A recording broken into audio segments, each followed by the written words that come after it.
All right. It is 9:30 now, so I think we can probably go ahead and get started. Good morning. My name is Haley Trefen, and I'm a public library consultant here at the Indiana State Library. I'd like to welcome you to the 2025 Annual Report and Bookkeeping Workshop. This morning, we will be led through all of the data for the annual report by Angela Fox. Angela works at the Library Development Office, and in addition to being the face behind the annual report, she is also the LSTA and Federal Projects Consultant. Okay, let me switch over to report mode. Thank you, Haley. So just Are you sharing that? You're not sharing. I'm not sharing. Oh, well, see, let's just get the tech issues out of the way right away. Haley. Escape. Escape. Boy, you'd think I'd be better at sharing at this point in my life. That's okay. I haven't had caffeine yet. Okay. Now we can share.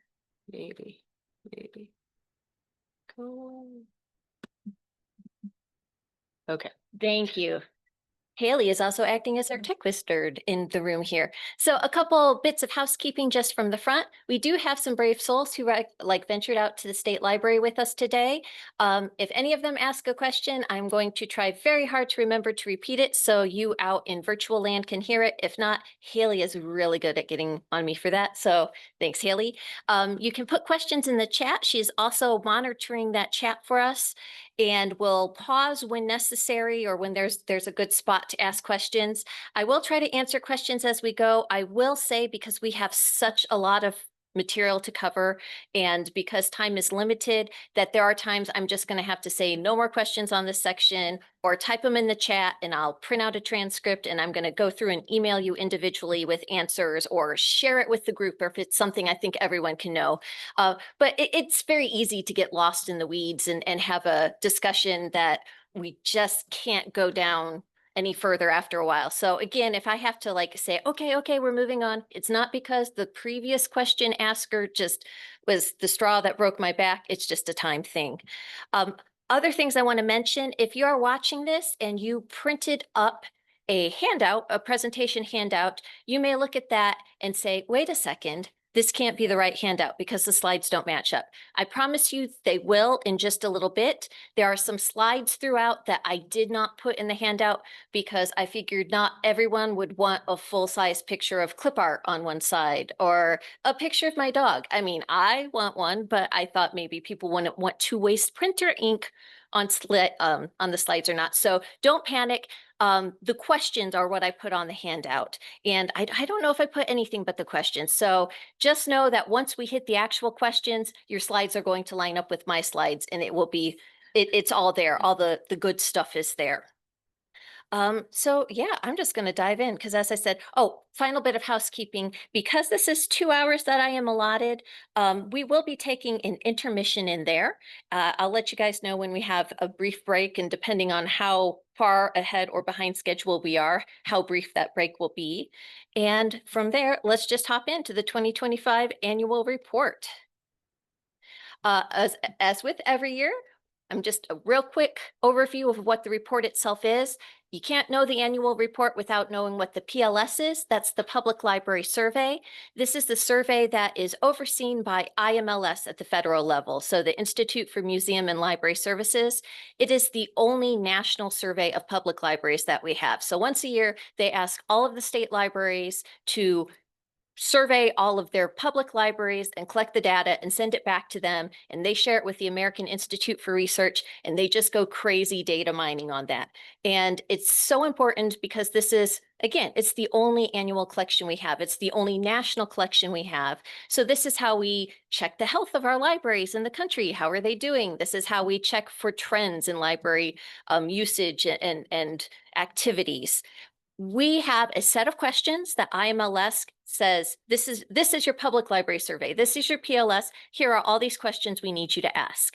We have those in our annual report. However, we just decided heck, if we're going to make you do a report, let's really make you do a report. So we put all of the questions that we as a state need to know and said, we're just going to do it all at once. So we dumped some of our own state specific questions in there. And these are questions that are in particular related to things we need to know for standards to check to make sure libraries are able to stay in standards, that they're not, in danger of falling out, or there's things that we might need to know. So that's where some of those extra questions come from. That's why we call it the Indiana Public Library Annual Report as opposed to the PLS, which is a chunk of it. Okay, so this I'm just going to blow through the timeline. I always have this time. This is the same timeline I have every year. I'm going to blow through it, and we'll talk about it more in just a second. But you are here November and December. That is the annual report workshop.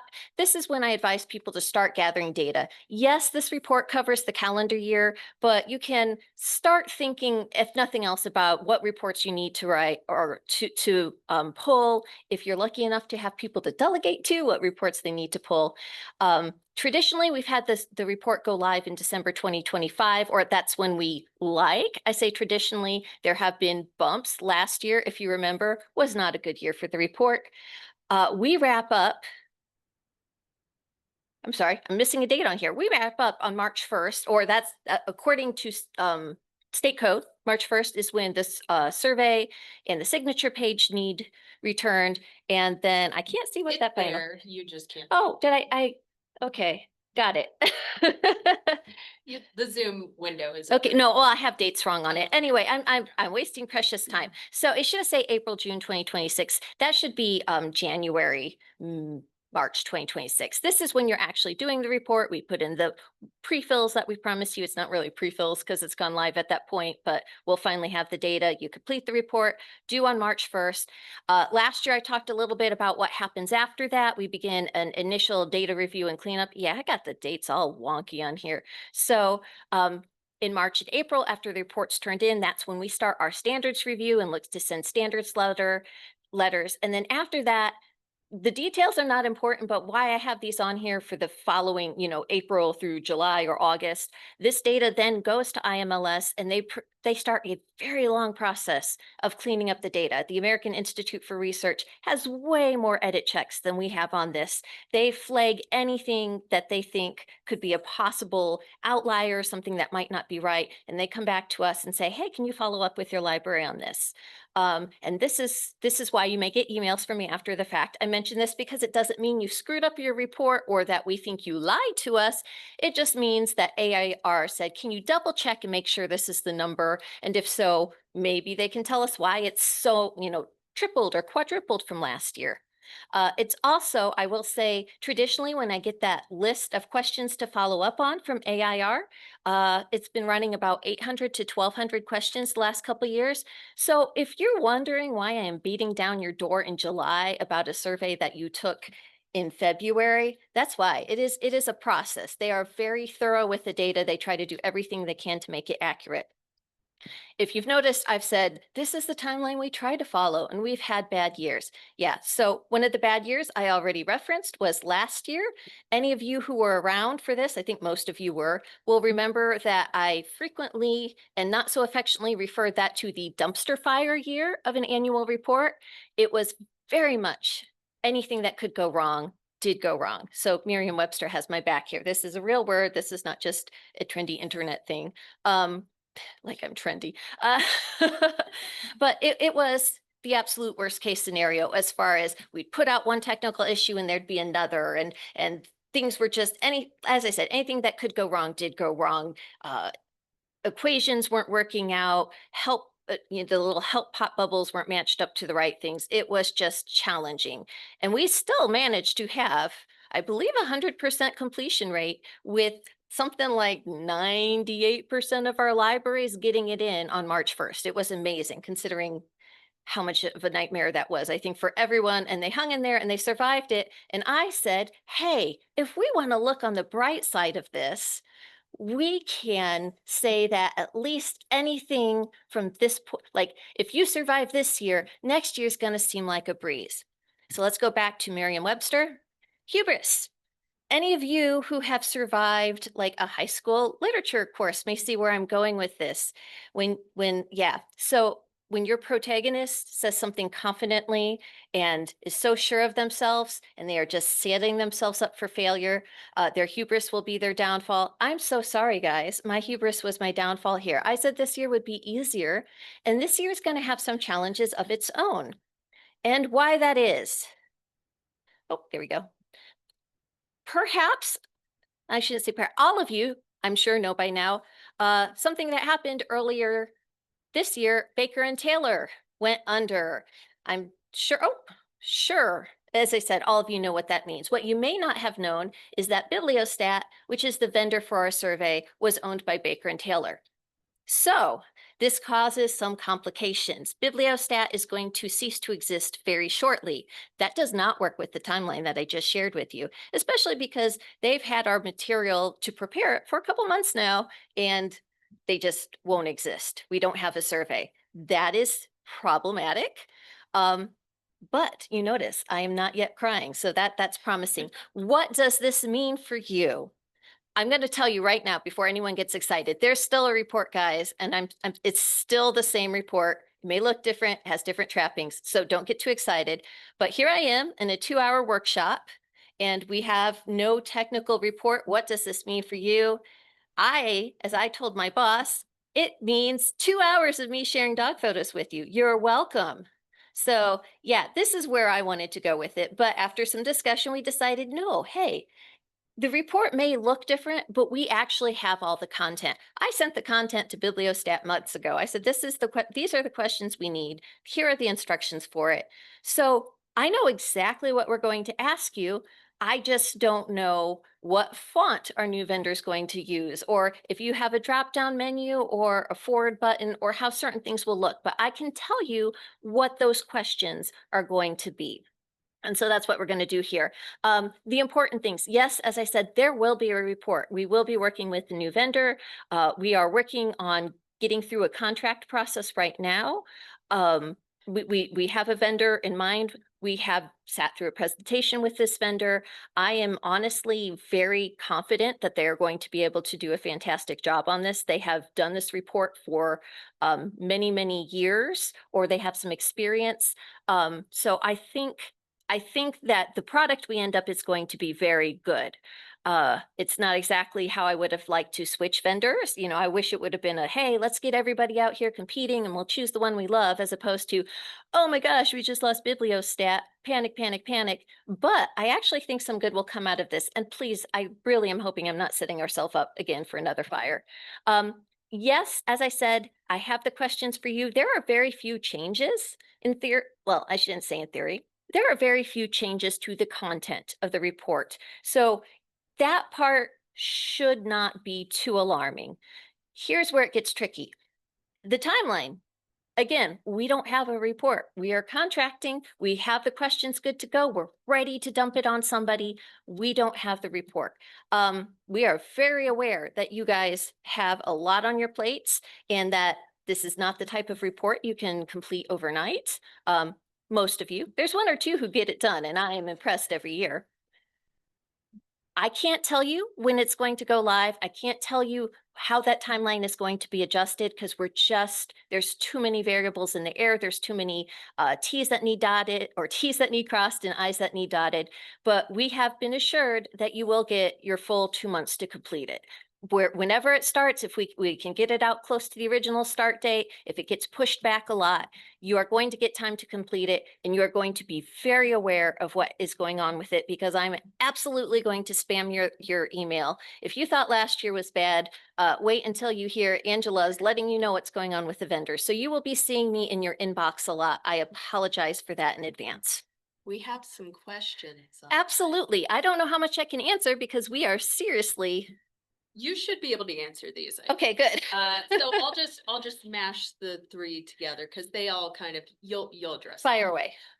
Will they get the old data to import? Will we still have access to the previous year's report?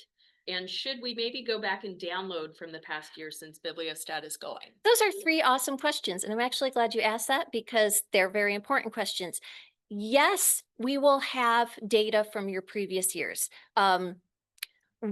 As far as the actual reports themselves, we have your reports. Anytime you do a report, we save your report. We have reports going back to like 1912, way before, or even earlier, way before Bibliostat was on the scene. Um, as far as will we have it in like in the portal for you when you go to the questions, will you be able to toggle on a see last year's answer? We believe so, yes. I think this is we know they can do it. It's just going to be a matter of how much time is it going to take to add that to the process. I really, if I was a betting person, I'd say you're going to see last year's question. You'll have that option to turn on last year's questions. You may not be able to turn on like 6 years worth of data like they just introduced last year, but you will be able to see last year's data. As far as what this means for you, I don't think it's a bad idea to go and download your own surveys because you're going to lose access to them once Bibliostat goes down. And yes, I know I said we just had them, but it's always nice to have a copy for your library. It's always nice to have a print copy somewhere, a backup copy, not to rely on us. I mean, I like to think reliable, but I would encourage you to go and download yours. I'm going to send out an email either later today or first thing tomorrow that includes PDF instructions if you need a little reminder about how to log in and get each year and download it, and they print really nice now. It's taken them several years and right before they went out of business, but they finally got a beautiful PDF print version. So you will be able to go in. I would recommend doing that within the next 2 weeks because they keep bumping that close down time earlier and earlier. So again, when you get this email, if I would say whenever you have some time to start poking around in that just to download those things, it would be a good thing to have because once they're gone, your access to all of that through Bibliostat is gone. Okay, so what's new for 2025? I always try to load this. Well, this part of the presentation with the things that have changed on the survey because I know a lot of people out in virtual land who are not being held captive in this room here tend to kind of take off after this part because they've done this for years or they have other things to do or I don't know, they don't want to see more pictures of my dog, who knows. But feel free, my feelings are not gonna be hurt if you tapped out after this point. Know that the afternoon section is SBOA. And know that if you sit through this, there are LEUs in it for you. So, there is that. But what is new besides the whole, vendor thing?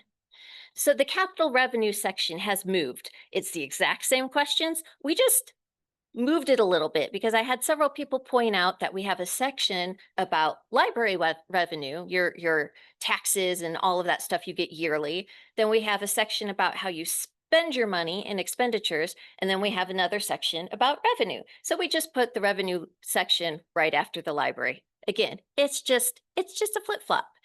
The salary section, we introduced a new question last year with the best intent about the number of years a director had worked at that library because we had people say, it's not enough to really know how much the director earns. We'd like to know, hey, are they how long have they been director?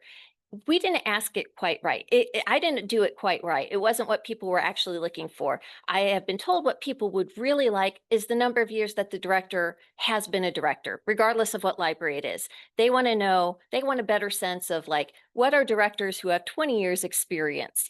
What might be a fair thing to pay them versus a director that has 2 years. So just look at that wording difference on there. Again, that shouldn't be too painful. We did add one little question on the compliance with standards section. We have always had a question about, have you reviewed your bylaws within the last 3 years? And then we just have a question under that that says, when did you review your bylaws? So this was just kind of a reminder, if you're not sure, or if you go and look this up and you say, oh, no, review it now. And then you can tell us, yes, you've reviewed them. If you can give us the year, that's great. If you can give us the month, that's better. But this is just trying to give you a little nudge, a little reminder. And then the only thing that has really changed in the report beyond these little small tweaks is the expenditure section. And I'm going to go into that momentarily. Expenditure section is going to look a little more intimidating. And I will preface this by saying it shouldn't, because there are going to be more questions, but the vast majority of you are just going to plug in a 0 and keep moving along.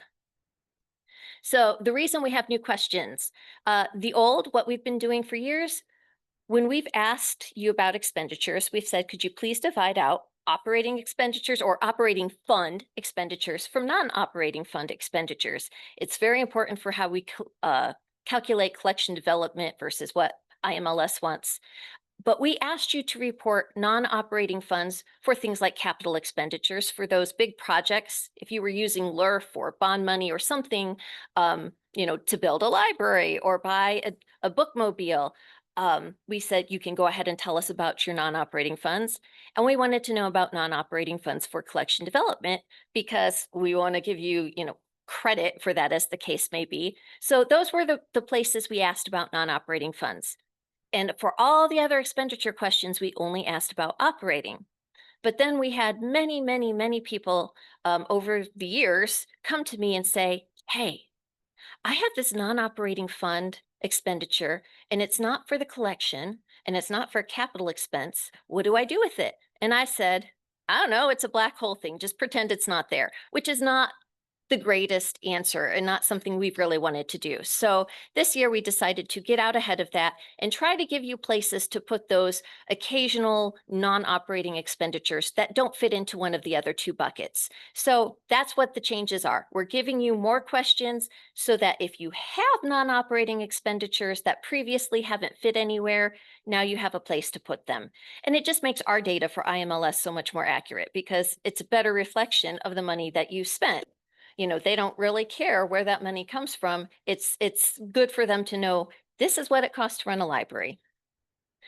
So, oh, there we go.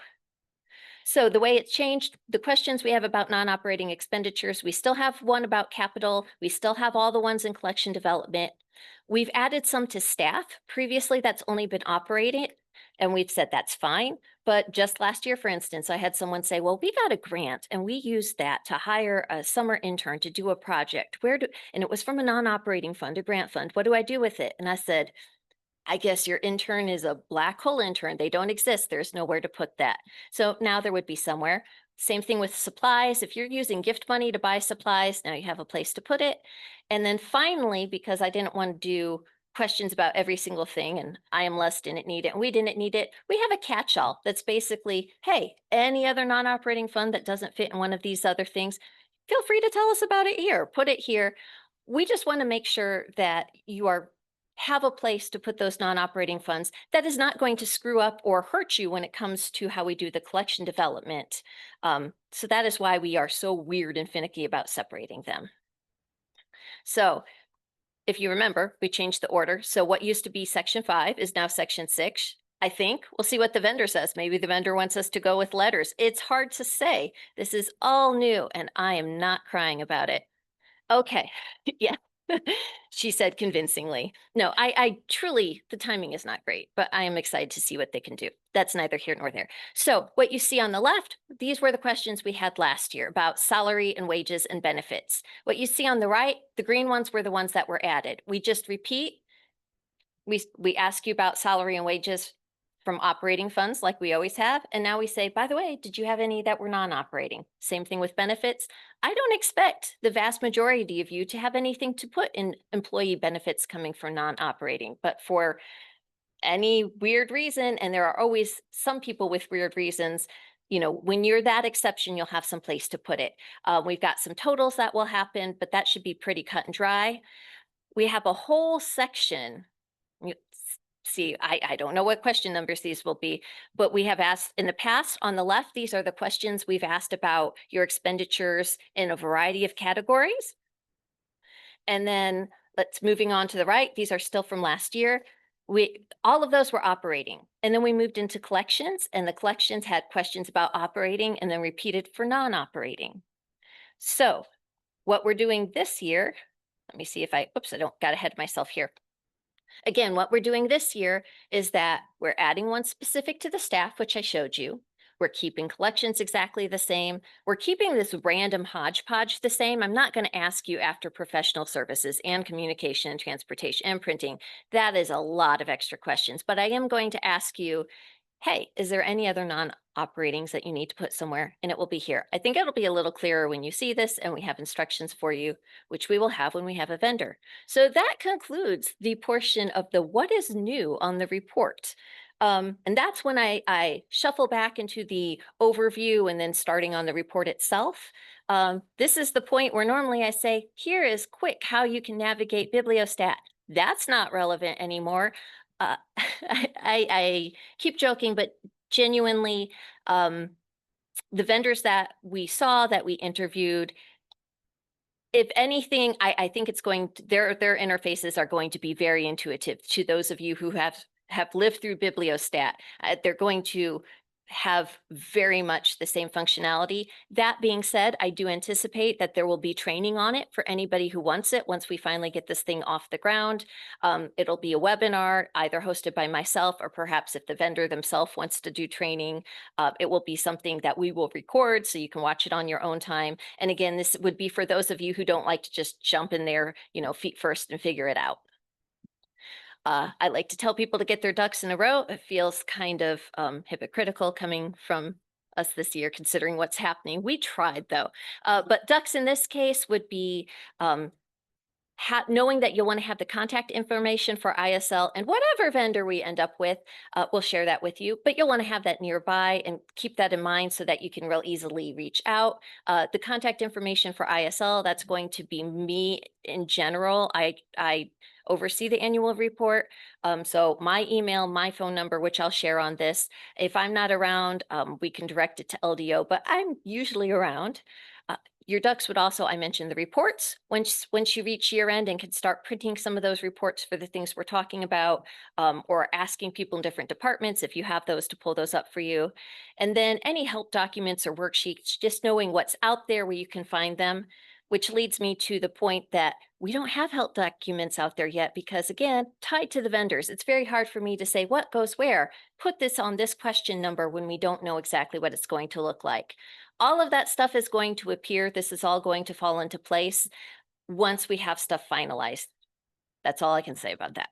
As far as technical difficulties, same advice that we give every year. Usually, if you're having any trouble with the survey, we advise you to try to check local issues first to make sure it's not your firewall causing issues, that there's not sort of something with a browser. I don't think any of the vendors, again, we shouldn't have problems or restrictions with what browser we use. That was kind of a unique Bibliostat thing. If you have questions about how to log on, if you have questions about the content of its survey itself, I can help you out with that. You can reach out to me. And I have called Bibliostat on here, but that is no longer accurate. The only time you would call the vendor would be if there was a problem with the interface itself. I can't move forward on it. I can't save data. Here's the password, and it keeps telling me I don't exist. So they could help with the very technical stuff, but usually it's something that can be solved locally or at the state level. Oh, yeah, see, I crossed out. I was frustrated when making this slideshow. So much I didn't know. General instructions for the report as a whole. This is covering the 2025 calendar year, so January 1st through December 31st. The exceptions to that, when we ask you about contact information, please tell us how to get a hold of you now and not how we could have gotten a hold of you last year. We ask about your assessed valuation and tax rate. You almost certainly will have your 2026 rate when you're filling this out. Please use that if you have that. And then when it says, what year is it from? You can tell us 2026. If for some reason you don't have that, then you can use the 2025 and tell us it's from 2025. Library board members and hourly salaries and benefits, those are also things that if you have a change at the start of the year or you have a change coming very early on, give us the most updated ones. We use that board. The board stuff helps us make sure that you have the right board members and the right terms and all of that good stuff. And the hourly salaries, we only ask that because we have a lot of directors and librarians who really use that data to help them figure out what a good wage is or what to put on job postings or what's fair for Class C libraries for this position. And the more up to date and accurate we can keep that, the more helpful it is.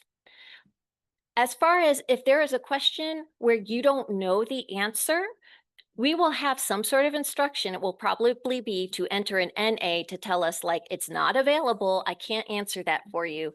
The only time you should put a 0 into a field is if the answer is actually 0. So for instance, if you have some sort of major malfunction with your internet provider or whatnot, and you can't tell us the number of Wi-Fi sessions, like, I don't know what to put there, don't put 0 because I really doubt your library had 0 Wi-Fi sessions. Let us know that you don't have it for whatever reason, as opposed to having me look at that data and say, no one in your community uses Wi-Fi, huh? And then Air would look at the data and say the same thing. So just mean it when you use the 0.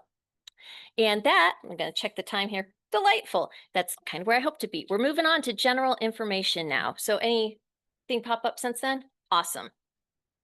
General information has remained pretty much unchanged since as long as I've been here. I'd say, I don't know, going back to 1912, aside from things like voicemail, who knows? Um, General information, we start out by asking about your administrative entity, which is either your library, if you are a single building or single library, or that would be your central library, your main library if you have multiple ones. So that's the first section is all about that. We need your contact information. It will ask about your address, all the stuff that you see on the screen here. I won't say all, a large amount of it's going to be pre-filled for you because it's things that don't change a whole lot. So we will plug in what we have from you for last year, things like street address, zip code, whatever.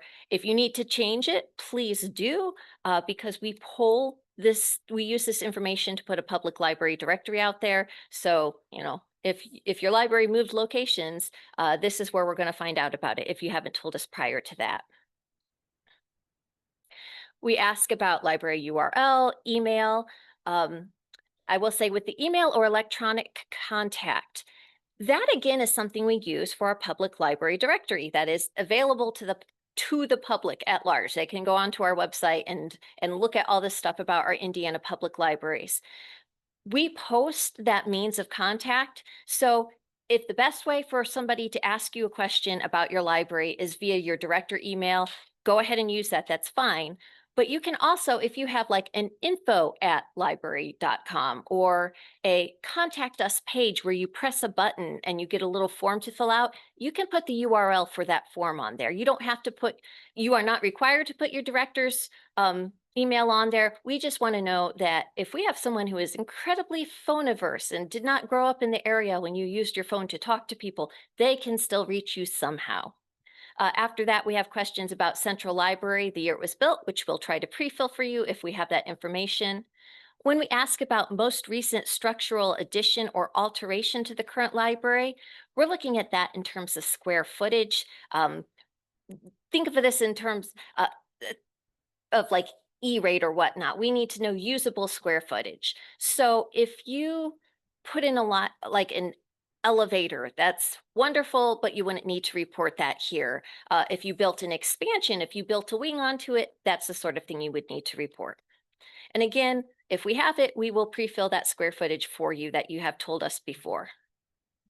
We will have some sort of section where you will enter your hours of operation.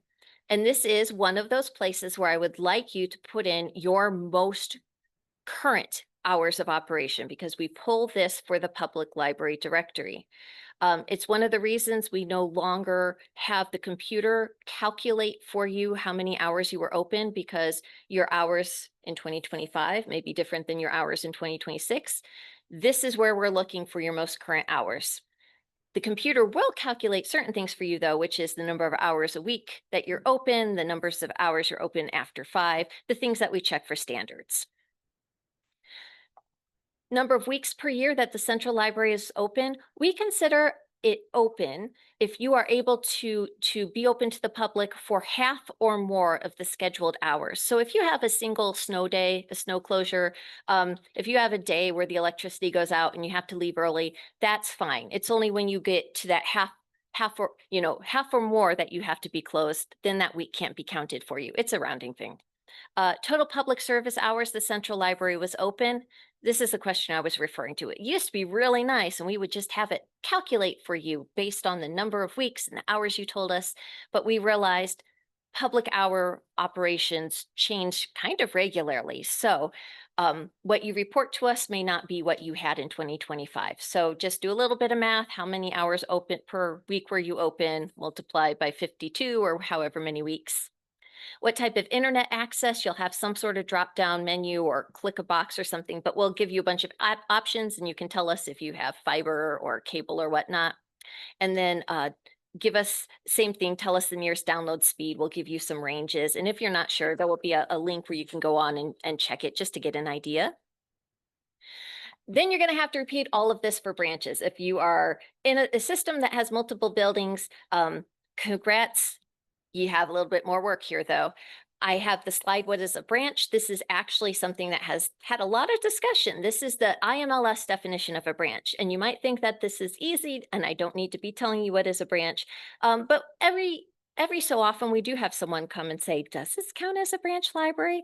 I think the thing that most honestly that I've heard repeatedly would be things that are like community libraries where they have a shelf or two set up in a corner at a YMCA or at a community center or something. But it's not technically a branch unless it meets all four of these bullet points here from IMLS, which is separate quarters. So it can't just be a section, a separate section of your library, even if your like genealogy section has separate branding or something. If it shares the building, it's not a branch. The organized collection of library materials, paid staff. So you have to have library staff on site. And that's usually what gets those community centers is they drop off some books and disappear. That prevents it from being a branch as opposed to like a little library, a little free community library sort of thing. And then the regularly scheduled hours for being open to the public. Again, most people know how many branches they have. It's just when you get there are things that can be kind of hazy. You know, what happens when you have lockers or kiosk or whatever. That's why I'm kind of harping on the branch. It has to meet all four of those. If you determine that you have a branch, then yes, you are going to answer all of those questions I just covered for all of your branches. There's just repeating. Finally, if you have a bookmobile, guess what? You got to answer it for a bookmobile. Again, IMLS has a very specific definition of a bookmobile. It is a truck or van that carries an organized collection of library material. So if you have like a book bike, it doesn't cut it according to them. It has to have paid staff on it. It can't just be volunteers.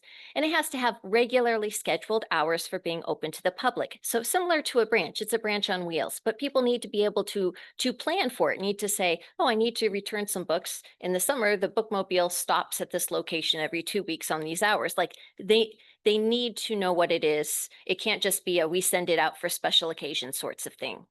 Again, I mentioned it can't be a book bike, a car. If you have a courier vehicle that like takes collections to daycares or churches or whatnot, doesn't meet the IMLS definition. Looking forward, I will say there is very likely going to be a question added by IMLS that just asks you to tell us, do you have any non-bookmobile library vehicles, like a courier vehicle or a book bike or a car? Non-bookmobile outreach, I think, but that's a little, shh, you didn't hear that from me, but that is probably coming down the pipeline. They've been talking about it for a while. Ask some of the same questions for bookmobiles, not quite as many, but same drill. And then we're moving on to registrations, which I absolutely love because again, this one has not changed in forever. So at registrations, this is something you should be able to pull from your ILS. If you are an evergreen library, you will be getting a year-end report from us or a year-end wrap report essentially, and it will have these numbers for you that you can just plug right in. So what we are asking about is the total number of resident registered users, the number of users from contracting areas. So there's about 40 or so libraries out there that have contracts. Most of them talked to me earlier this year because I'm doing a contract survey and we're wonderful about sharing how their contracts work. But if you're one of those libraries, you can tell us how many users you have from those areas. The total number of paid non-resident registered users. So if you have someone outside of your service area who comes in and says, I would like to belong to the library, I would like to purchase a library card and money is exchanged, that's what that is for. If you have non-resident users who are like, if you student users. You give cards for free to local students, even if they technically fall outside of the service areas, or to school employees, or maybe you have a library employee who lives outside the area. We have places to record those that are separate than the paid. The paid is just for people who buy subscription, non-resident, whatever you call them. We do a quick total for you. Then we ask you to give us well, we do a couple quick totals, I should say. We also ask you about the number of reciprocal users, plaque users. We do ask you to tell us the amount of your non-resident fee and when the library board adopted that fee. And does your library annually purge or mark inactive accounts for those patrons who have not used their accounts for the past 3 years and do not owe materials, fines, or fees to the library? This is an IMLS question. I'm pretty sure we would have asked it anyway. Essentially, it's just trying to make sure that we don't have patrons who have ghosted the library for 20 years being counted as active patrons, and that you're regularly clearing that system to get better counts. That being said, we don't expect you to delete records if you still have hope of like recovering some lost material fines for people. You don't have to get rid of that just because the 3 years has passed. Libraries and political subdivisions, there's basically 2 sections to this. We talk about the area as far as like tax assessment or assessed value, and then we talk about the area as far as population. So when we asked about assessed valuation and tax rates, these are things that DLGF would provide to you that you would be able to find on the gateway. Sometimes I have people say, where can I find this? DLGF does not send it to us. Like we don't get, these things don't get shared with us. If I'm trying to help you find it, I'm digging around on the gateway myself because that would be the other place. But those are who can provide you. If there's any questions, you can also go to your DLGF representative and say, here's a number I'm supposed to report and I don't have it, and they can probably help you with that. The service area populations that you'll see on this part of the section come from 2020 census figures. We only do the decennial census because the census gets changed and tweaked, not just every year, but it gets updated and constantly throughout the years. And IMLS requires every 10 years we check those populations, and we just basically have the staffing to do every 10 years. I would love to update them every year, but that's not happening. So if you're looking at that going, that seems a little out of date, it probably means we're coming up on another decennial census. We break out taxes versus contracting. And we do ask, this is really important, there is a place to tell us about changes to your service area. So if there was an annexation, to report that to us so we can get that added. If you added a contract, let us know so we can get that added. If you ended a contract, let us know. Again, I talked to a lot of you this year, so I probably have up-to-date information, but it's just always good to check what we have because we'll pre-fill a lot of this. Just look over it to make sure that it's accurate. There's a lot of times where I've reached out to people and said, hey, is this still true of your service area? And they say, it hasn't been true for 10 years. Well, if you glance at that, you can let us know before I come pounding at your door. So we ask for the name of the primary county that your library is in, that total assessed valuation, operating tax rate. The source here for data is what I was talking about earlier this presentation.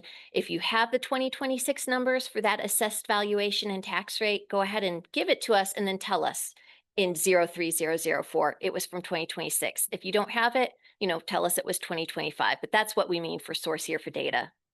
We'll ask if you have a debt fund, what your debt fund tax rate is, what your library capital projects fund. Ooh, I should write that out. I don't have notes in front of me, I'm sorry. But what that tax rate is and whether you roll that into the operating tax rate. If your library exists in more than one county, you're going to just need to repeat that for the counties that your library covers. Most of you are just going to answer that set of questions once. There's a tiny tweak in the section, and it's just the order.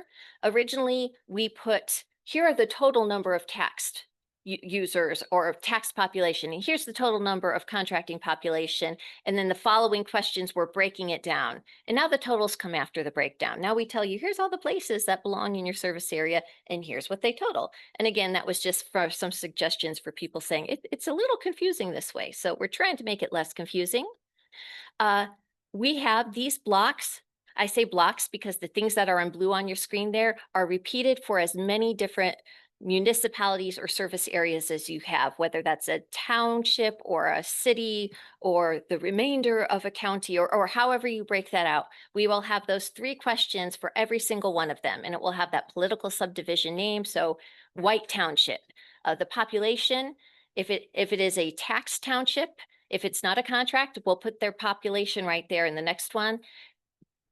If it's a contracting area, that tax question will say 0.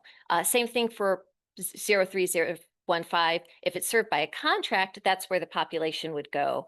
Otherwise, it's just going to have a 0 in there. So again, each section will have the name, and then either the line with taxed has the population or the line with contracting has the population. And that's going to repeat for each section, and that should be pre-filled for you. That's the part where if you could just look at it and make sure, yeah, that looks right. Those are the areas we serve. That helps us out a lot. After that, we do some totals, automatic totals of just adding all those areas together for those grand totals. We do ask if there were any changes to your service area, and this is where I was harping. If there are, it's so important. Please let us know. This stuff just doesn't make it to us otherwise. And then if the answer was yes, there was a change, tell us what that is. Make sure. So just checking on the time here. There's a question online. Our debt fund will be input by DLGF in January 2026. Do we add and note that? I would. And I like that you said add and note that. I would put that in there. And if it wasn't happening till 2026, or if it was going to be input, there will be some way on the survey. There will be a notes field, just like there has been in every other year, where you can write a note directly to us that I will see that says, here's something I need you to know about this question. You know, here's my explanation. Here's some contextual information. If you could put in there, you know, debt fund 2026, that would be very helpful. Okay, if that was it, gonna go on to library revenue. Okay, here's another little tweak. We used to say library operating revenue because that's what IMLS called this section, but it was really confusing because unlike the expenditure section, we don't distinguish between operating and non-operating funds. IMLS called it library operating revenue because they said, well, we're asking about the money that libraries receive so that they can operate and function as a library. But it just got all crazy since we're asking op funds and non-op. So we're just calling it library revenue. And that's what it is. Any money that is coming into the library in the year 2025 is what we're covering here. We break it down by local, state, federal, and other sources. Again, operating and non-operating funds are lumped together. That's why this section is so much shorter than the expenditure section. If you have any sort of reimbursement grants that you're reporting, just know that you should only report the money that you actually received that year. So if you receive $10,000, or like if you were awarded $10,000, but you only ended up using 5,000, report 5,000.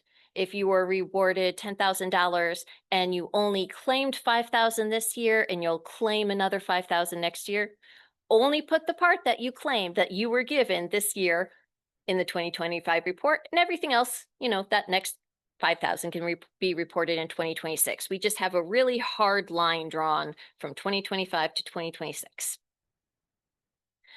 As far as local, the big one for all of you is going to be that property tax that you're reporting. Then we have miscellaneous income taxes, contractual revenue received for service. Again, if you have any contracts, otherwise you can just put 0 in there. And then it automatically totals it for you. State has that breakdown of financial institutions tax, the licensed vehicle excise tax, commercial vehicle, the broadband connectivity grant.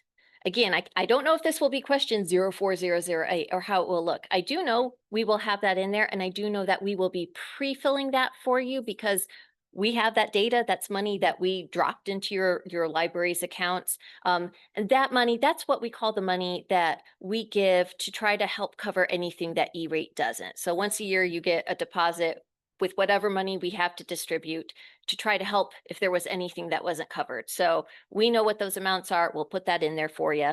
And it's the last year. It is the This last will be year. on the report. It should be. Because people should have spent it down by now. Okay, gotcha. Okay. And then other state revenue.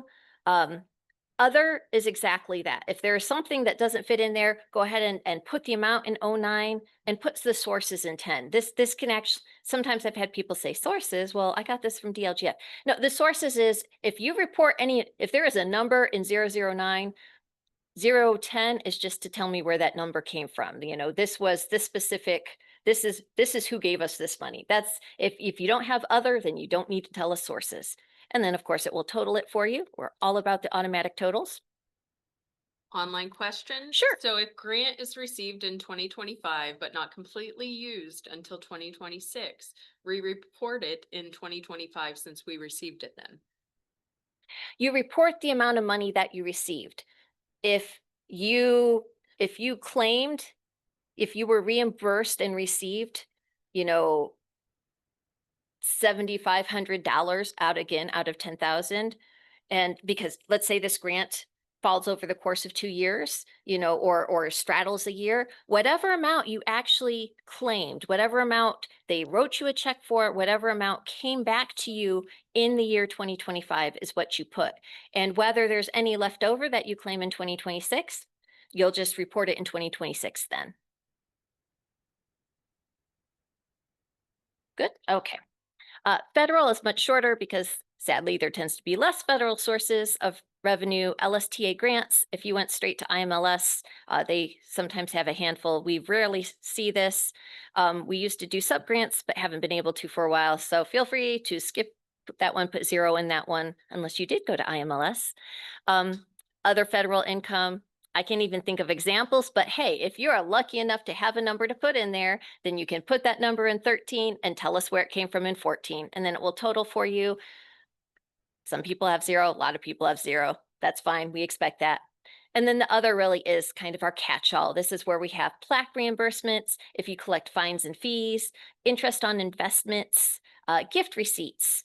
So the gift money people give you, endowments, things like that, public and private foundation grants, then the good old miscellaneous for anything else that we haven't thought, and put that number in 21, tell us what you mean by it in 22, and then it totals it. A whole lot of automatic totaling happening in this section. Okay, I'm gonna, oh, nope, I've got capital revenue. I think we'll get through the revenue and expenditure section, and then we'll take a quick break. The capital revenue, this is the one, this is the money that you have earmarked for a capital project. And by capital project, we mean a big one-time major investment project that you almost certainly will need to appropriate money for. Maybe you get a bond, maybe you use some of that LURF money. But again, these are the big projects. These are, we purchased land for a new building. We're making a new building. We're having major renovations. We're doing a first day collection for that new building. So we're buying books for the entire library, or we're buying furnishings for an entire library. It's not the, oh, I've got a squeaky table that I had to replace. It's the thousands of dollars major projects ones. A lot of people don't have anything to report if they're not in the middle of a major building project or something like that, and that is a-okay. But if you do have money that you're spending from that capital projects fund or from LURF or from a bond or whatnot, here's where you'll tell us about it. We ask whether it came from local government capital, state, federal, other, and then we total it. It's one of the shortest sections you will see. I love it for that. I'm going to cover library expenditures mostly because I really did in that new section. There's not a whole lot extra to report here. Again, we break out the expenditures by category. We have staff, supply, various operations, and then collections. We have those new fields that I talked about for non-operating expenditures. And again, don't panic if it's 0. It's 0 for a lot of people. It's 0 in a lot of categories. I've just had enough questions over the years that, and people saying, well, I just lumped it in with operating. I said, oh no, don't do that. That's going to hurt you in the long run. So we've got a place for you now. This is where we figure out your collection development standard percentage that we look for, that 8%. And this is where we calculate what your non-resident fee should be for 2026. A couple notes on this section. I keep harping on this. Operating and non-operating funds are reported separately here. Transfers. So if you transfer money from one fund to another, if you transfer money into a LURF or rainy day account, that doesn't need to be reported as an expenditure. The only thing that's reported as an expenditure is when that library or that money leaves the library. It's gone. It's no longer yours. You have exchanged it for a good and or service. Only report money that is actually spent and not just encumbered during the calendar year. We had a really great question about this not that long ago, so I just want to stress encumbered money, don't report encumbered money, only report it once it's spent. So we will count that money. We've had people who said, oh no, I need that money for collections or our collection standards. It's going to be counted. It's just going to be counted in the year that it actually leaves your bank account. So if you have anything that's encumbered, you won't count it this year, but know that it's going to be counted next year. I keep talking about those hard lines. We have hard lines between money in, money out on that calendar year. So anything that doesn't physically or electronically enter your bank account or leave your bank account in that year just gets reported in the year when that happens. Expenditures, we have that whole section about salary and wages and benefits. We broke them into operating and non-operating funds. There's a couple of different totals at the bottom about total personal services and other personal services. And I've had people say, why are they different? And what are the difference? One is what we report to IMLS. One is what we use. It just has to do with how we do our calculations differently than them. So just trust the report that's going to calculate that for us. Just give us the numbers that we need to know in 1 through 6, and it will give that totals to you. The other personal services, speaking of, in 6.5 and 6.6, those would be people who get a W-2 from your library, who are employed by your library, but may not be like full-time employees or even receive, well, I guess they'd get benefit anyway, or receive full benefits. But if they have a W-2, even if it's like a temporary contract or whatnot, but if you're filling out that form for them, they should be reported here.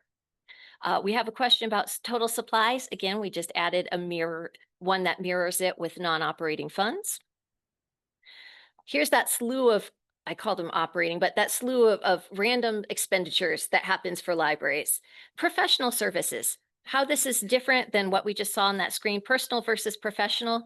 Personal, that's the W-2 form I talked about. Professional would be what you paid someone, but they're not technically on your staff. They don't get a W-2 from you. They're the architect you hired, the consultant you hired. So that's where you pay someone else to do something for you, but they don't file taxes under your name. Communication, transportation, printing and advertising, insurance, utility services, those are pretty self-explanatory. Repairs and maintenance, this would be the cost if you're contracting someone to come and put shingles on your roof or to fix something for you, you would report it here. Now, if you were buying those shingles yourself and sending Ed, who's handy with a hammer, up to do that, that's going to be reported. If Ed's on your payroll, he's getting covered there, and then the shingles themselves would be reported as supplies. So repairs and maintenance are just for people doing contract for work for you. Rentals, debt service, lease rental, you may or may not have those expenditures. If there's something that falls in here, that there'll be instructions about what that might be, but it's kind of the catch-all. Then we do some totals. Those are still all operating fund, if you notice to the left of your screen. And again, if you're going, wait a second, where's the non-operating? That's where we'll have that miscellaneous bucket at the end. Operating fund for capital outlays. So if you have one of those major expenditures that we were talking about in the capital revenue section, if you're spending some of the money on that project, be it for land, buildings, improvements, this is where you would report it. Know that we don't expect capital revenues and capital expenditures to match up, because very rarely do people take in the exact same amount of money that they spend on a project. Or so we're not comparing the two and saying, wait a second, you reported that you got this much money and then you only spent this. Yeah, we are not even, that is not a thought we are having. There's a question online, which you may have just answered, but our edition started in 2024 and is concluding this month. How do we break down those expenditures? Go back and see when did the money leave the fund? So whatever was spent, whatever money was paid to the builders, architects, contractors, whatever, what money was paid to them in 2025 would be reported as 2025. If it was paid in 2024, hopefully you reported it in 2024. If it spills over into January and you write them a final check in January, that can be reported in 2026. It's all strictly broken out by the year. So if you paid them all up front in 2025, if all that money left your coffers in 2025, that's when you report it. But it's when the money is actually paid out. Okay. Library collections, not a whole lot has changed here, or not anything since last year, but we'll ask you to tell us how much you spent on print materials, on other physical materials, so things like DVDs, CDs, video games, anything that you can hold in your hand that is not a book. Oh, so, cake pans, that counts too. Hot spots, you got print, you got everything else physical. We ask you about electronic materials, so things like ebooks, e-audio, e-video. Tell us what money you spent for Hoopla. Tell us what money you spent for Overdrive. We used to try to break that out and say, well, materials versus platforming fee. We don't do that anymore. That was no. That didn't work. That was a failure. Just tell us what you pay. We don't expect to get into that far into the details for that. Do please break out databases from other content. So if you have like Hoopla and then you have an ancestry.com or a Chilton's or a special database, you could put that in 630.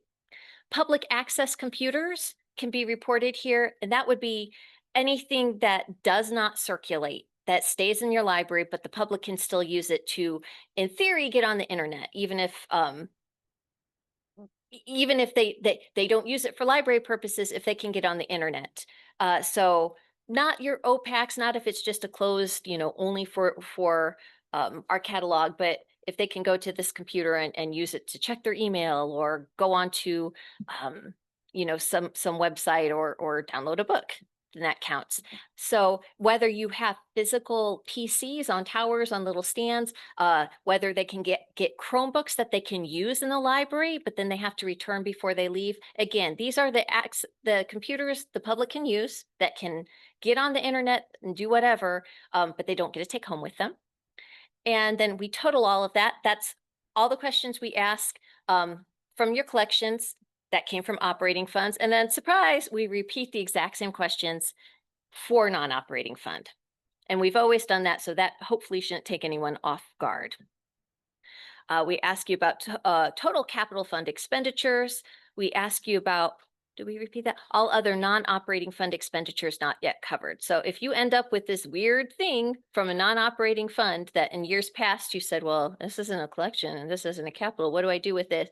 That's what you do with it, 640 or whatever it turns out to be. That's your miscellany. We have a whole bunch of totals. I'm going to skip through these because they are things we need for our purposes for IMLS, but what you need to know is that the computer's going to do it for you. No math involved. Yes. Question online, can purchase of microfilm readers be included with collections? No, I hesitate. The reason I hesitated, I understand the logic behind that completely. I do, because you're using it to see the microfilm. But at some point, the line was drawn between like not all equipment can count as a collection. And that is going to be considered more equipment. Honestly, computers might be kind of straddling that border, but we managed to get those through. But microfilm, unfortunately, would not. We have a legal kiosk computer that is only for legal forms with free access to an attorney. How do we report this computer, or do we? Ooh, for free access to legal forms, it stays in the building. Do you, I might need to reach out to you after this and find out a little more details, like how you pay for that. Like, do you pay for a subscription to the form, how that works, and I'll be able to better tell you, but I'll follow up with you afterwards. So, haha, got an email from me to look forward to. Didn't see that coming. One more question here. We We don't need to break out labor, professional services from parts, repair, and maintenance. Can it all go in R&M? Total contract costs can all go in R&M too? Question mark. Total contract cost. Oh, that's a really, I'm wondering if it, let me, that's a really good, I want to make sure I told you, did I get something confused there? You report supplies and supplies, you report the contracting fees in there. So as far as repairs, this was repairs, right? Or what? Yes, sorry. Yeah, so the repair contracting will go, I'm gonna go back a few slides. Whatever you pay to a repair service goes in repairs and maintenance. The only time you would break that out is if, I have my notes because I always get this one confused. Is if you would be paying for a contractor for that. Oh, you know what? See, I'm gonna correct myself. This always happens at least once. Somebody, yes, you are going to break out supplies versus contractors, but I told you wrong. Shh, I pretend that didn't happen. Um, Supplies would be reported here. Contracting is going to be with other personal services. I got that screwed up. So again, to stress that we are now counting if you have a repairs and maintenance. If you are paying the cost of the materials, if you are paying for the lumber, the whatever, any of the materials that you are spending on that are not attached to that labor would be reported in 016. The people who are doing the work for you are not reported there, as I misled you before. They're going to be reported as other personal service or professional services, probably professional services. However that's set up to pay the actual people doing the work. Hopefully that clears it up. The reason I was so confused by your question was because I gave you the wrong answer the first time. There's been a lot going on in the chat about the kiosks, the legal kiosks. Okay. Apparently they were free, paid for by the Indiana Bar Association. And because they were provided, they're just hosts. So probably Jen noted, if there are no expenditures related to these kiosks, please don't report them on this review. Yeah. What I wanted to follow up was, I was wondering if it was something where you had to pay a subscription fee to access Yeah. those. If you don't, then no, they won't. We'll just answer that for you now. That is a no. That would only have counted if you're paying some sort of ongoing fee for it. Okay, well, I'm glad you guys knew what that was about. We calculate the non-resident fee in this section, as I mentioned. It is worth noting, so what we do in this section, there is a question that is going to figure out the total expenditures per capita. So how much that we take what your library spent in the past year, we take your service area, and we figure out on average how many dollars or what did you pay per person in your service area. And then we say, moving forward, that needs to be your non-resident fee minimum. It has to be $25 or this operating expenditures per capita, whatever's higher, and it's almost usually the operating expenditures per capita. So that's moving forward. So this year, we're going to figure out what that 2025 operating expenditures per capita is, and we're going to say, great, this is the number that you need to set your non-resident fee for at minimum in 2026. We also have a question that is going to say right at the top there, what was your total 2024? And that is not a typo. We go back to 2024 and we say, what was it then? Because we look at what your non-resident fee was and said, hey, did you meet that in 2025? Did you look at that number in 2024? And when we say, make sure you set your fee that in 2025, did you? So that's why we ask about that. We're checking to make sure your fee was high enough last year. And then we give you a number to set your fee this coming year. So that's all the operating expenditures per capita. Oh, what happened to my, not sure what's going on there. Collection development expenditures. This is the big one we get lots of questions about, what goes into it and what doesn't, and understandably so. Again, this is set in the Indiana Administrative Code that you are supposed to be spending 8% at minimum of your budget on collections. And it doesn't matter. We don't care if you're spending money from your operating funds. We don't care if you're spending money from your non-operating funds. If somebody gave you a massive gift and you turned around and spent that on buying books for the library, fantastic. That's going to your collection development. But all of the mechanisms or machinations behind this are why this section is so complicated, because we are taking the total amount that you spent for collections and we are dividing it by operating fund expenditures only. So we're taking the total largest amount you possibly could spend on collections from all funds, and we're dividing it by the smallest definition of total operating funds, because that's going to give you the largest percentage while still staying in the legal requirements. That's why we do that. So that, oh, there it is. So again, operating and non-operating funds are added together. We take every single penny that you spend on collections, but we divide it only by operating fund total. And here we are on section, we are at 1039. Fantastic. We're actually, believe it or not, especially if you're following along, we're right where we want to be. So I'm going to say 10-minute break. Sound good? Meet me back here in 10 minutes or don't, I don't know, quite honestly. And we will carry on from here.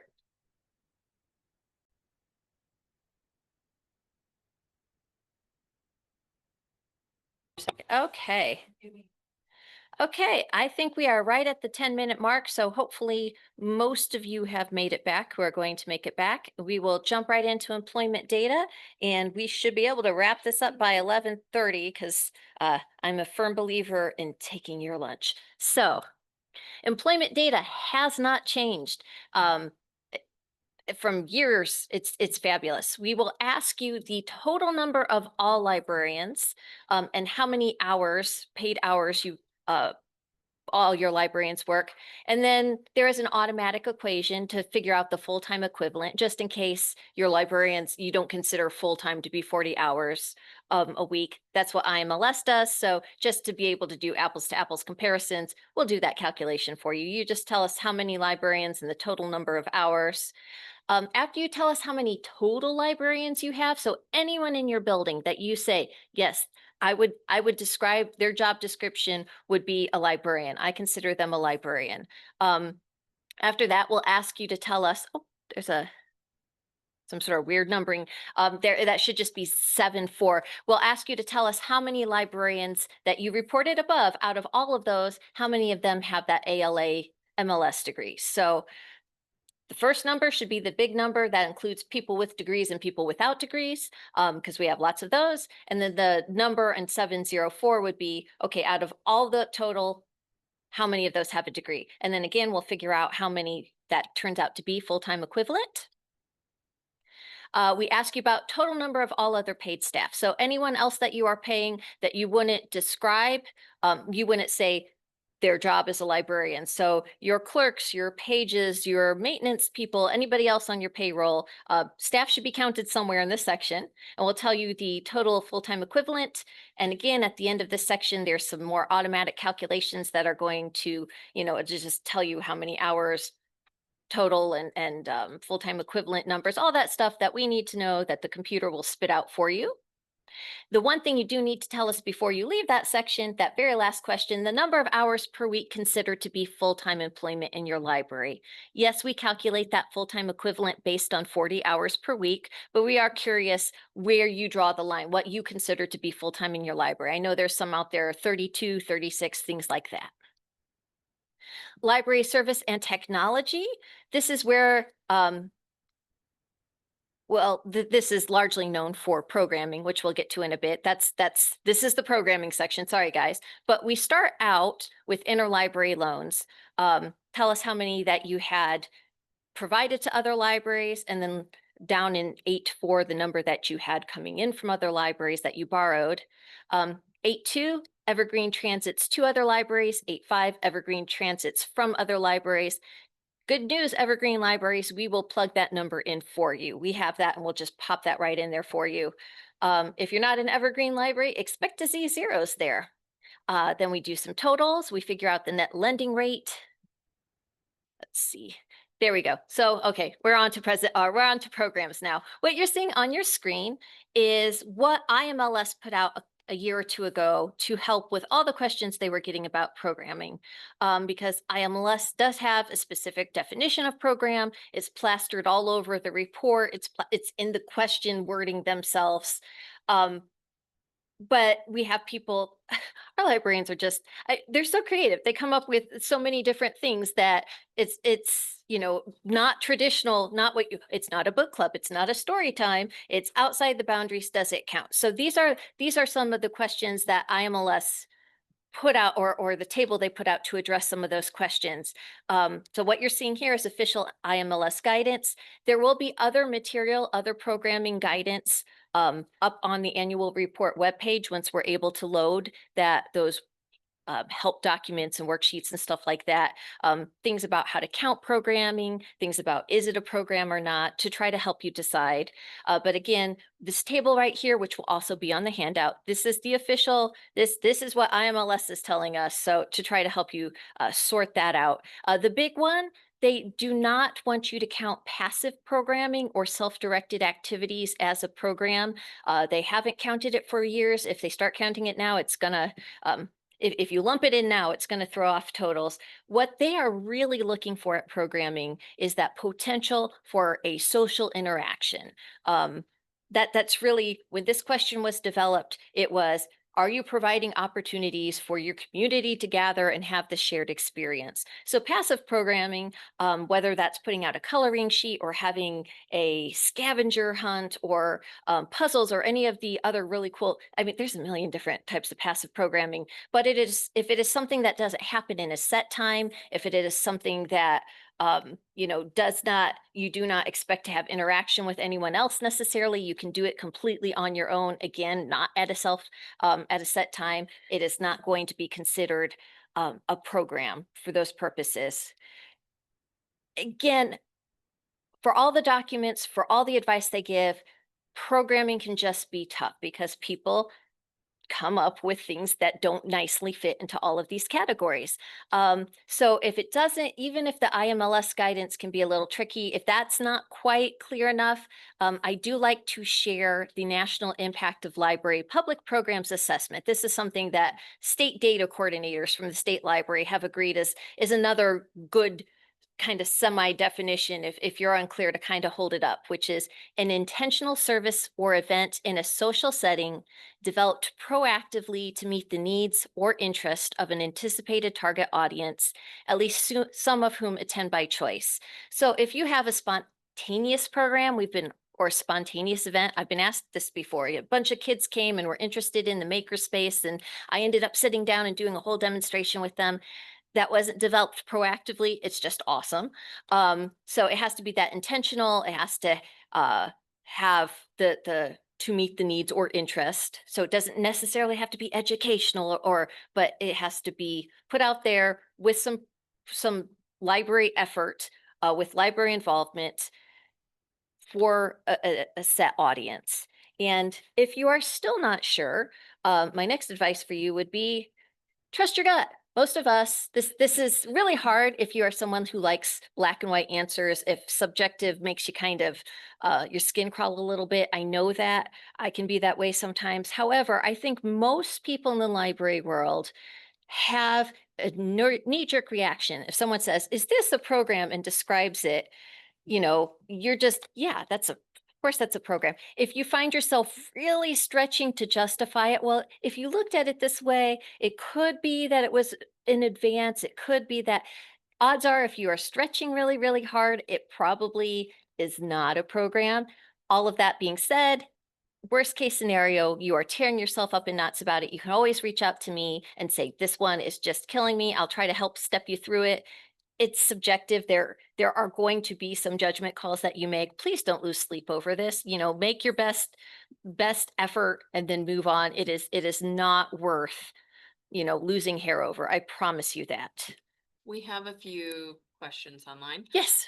One person asked, wouldn't our evergreen and interlibrary loans be the same if we're an evergreen library? But someone else noted in the comments that you could potentially still do interlibrary loan via Indiana Share, Yes. even if you are an evergreen library. Um, That's exactly. And then Thank you, someone audience. else, someone else asked, does this include take and make kits? And someone else commented that that would be in a separate place probably because it's passive programming. It is passive programming. And for the last several years, we have asked about it in supplemental questions, especially we added it there in the time of the pandemic because a lot of places they've always done take and make kits, but when the pandemic happened and shutdowns happened and or programming was severely restricted, they stepped up their take and make game. They had new ones constantly just so people could have something to grab and take home and do with them, you know, instead of a in-person program. So we really wanted to track that. It is not something they track at a national level. uh, and again, we know it's out there, and there has been discussions about tracking it at a national level. You would not believe the heated debate that particular question gets, but it's something I would have to check whether it's in supplemental questions this year. It is not counted as a program. I do recommend if you do a lot of it, it would probably be in your best interest to track it just because those can be some really great statistics to share out when you're trying to say this is what our library does. It's really cool when you can say we had 200 people take stuff in this month or whatever. So, but it is not, those take and make kits do not count as program. It's the whole social aspect. You're taking that home to do it yourself. There's not the anticipation or possibility of working on it with someone else. Two more questions. So for interactions and programs, this is a little different, not the specific 20-minute time frame that was once a standard. I don't, there is no time frame in any IML definition that I've seen. Um, you're going to have stuff, if something gets cut short, this is going to be a judgment call. If it's 2 seconds, if I'm not sure what you can do in 5 minutes, that would be considered a program. That would be something that you shared or did as a group or activity. But if you do, especially something that's planned, but if you do plan a story time and it turns out to be a real small crowd and they're getting fussy and they leave early and it's done in 10 minutes, that's still a program. You planned, you had it ready to go. You could have kept going probably. So there is not a minimum. There isn't. If there was one, it's been a while. We are starting a school age STEAM room that will be specific hours and staffed. Would you consider that a program? Not if it's just specific hours. That would just be like any other service point that you have. Now it's a service point where you can do cool things beyond just checking out books.